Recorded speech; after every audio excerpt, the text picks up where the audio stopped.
NDP member Charlie Angus holds an eagle feather as a symbolic gesture during the vote on his motion yesterday in the House of Commons. Photo: Justin Tang CP Canada's Parliament overwhelming vote to request Pope Francis apologise for residential schools. It was a private member's motion and it has passed almost unanimously in Canada's House of Commons. It calls on the Pope to apologise for the Catholic Church's role in the abuses against Indigenous children in the residential school system. Canada's residential school system for over 100 years took Indigenous children from their homes to be placed in residential schools, often far from families. In those schools, run by various religious orders, the children were too often subject to physical, emotional and sexual abuse. That abuse has led to a legacy of difficulties for individuals, their descendants, and entire communities. 1940, girls in a residential school classroom, Cross Lake, Manitoba. Emotional, physical, sexual abuse was all too common throughout most of the system's history. Photo: Reuters. In recent years that abuse has become recognized as such, and those religious groups have apologized and paid varying degrees of compensation.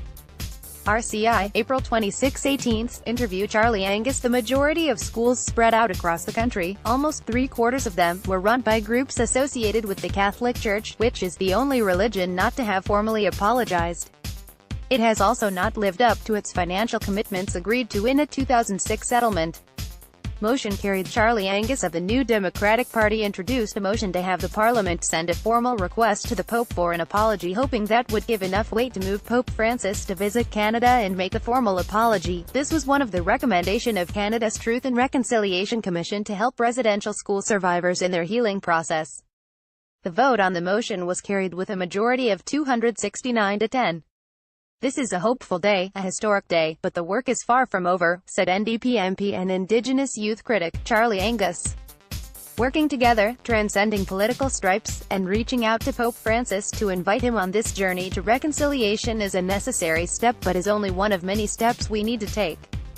We must do better for Indigenous peoples every single day in order to move forward on a path of true healing for the crimes of the residential school era.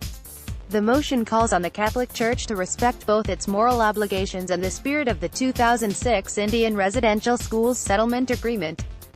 It also calls on the Church to fulfill its commitment to raise $25 million for residential school survivor healing programs, and hand over all relevant documents related to the abuse the students suffered. Grand Chief Alvin Fiddler of Anishinaabe Nation speaks to reporters along with NDP MP Charlie Angus and Kim Jonathan, first Vice Chief of the Federation of Sovereign Indigenous Nations in Saskatchewan, right, about the NDP's motion calling on the House of Commons to officially ask the Pope to apologize to residential school survivors, on Tuesday, May 1, 2018. Photo: The Canadian Press. Justin Tang. Bill Erasmus is the Northwest Territories Regional Chief. Bill Erasmus, who holds the portfolio for residential schools for the Assembly of First Nations, he and several other Aboriginal leaders say a visit to Canada to give a personal apology is necessary in the process of righting wrongs. Part of the reason people want an apology is to first of all have the Church admit they did harm, Erasmus said. Then you can forgive them, you can actually accept the apology. It makes it real and it helps the healing, it helps to sort things out, so people can move forward and move on with their lives. Pope Francis has said through the Canadian Conference of Catholic Bishops, CCCB, that he does not plan to apologize for the Catholic Church's role in residential schools. Photo: Remo Casilli, Reuters. In light of requests for Pope Francis to issue a formal apology, the Canadian Conference of Catholic Bishops said in March that while the Pope expressed regret for the suffering of the children, he felt he could not personally respond. The conference later said it was their role, not the Pope's, to work toward reconciliation. Additional information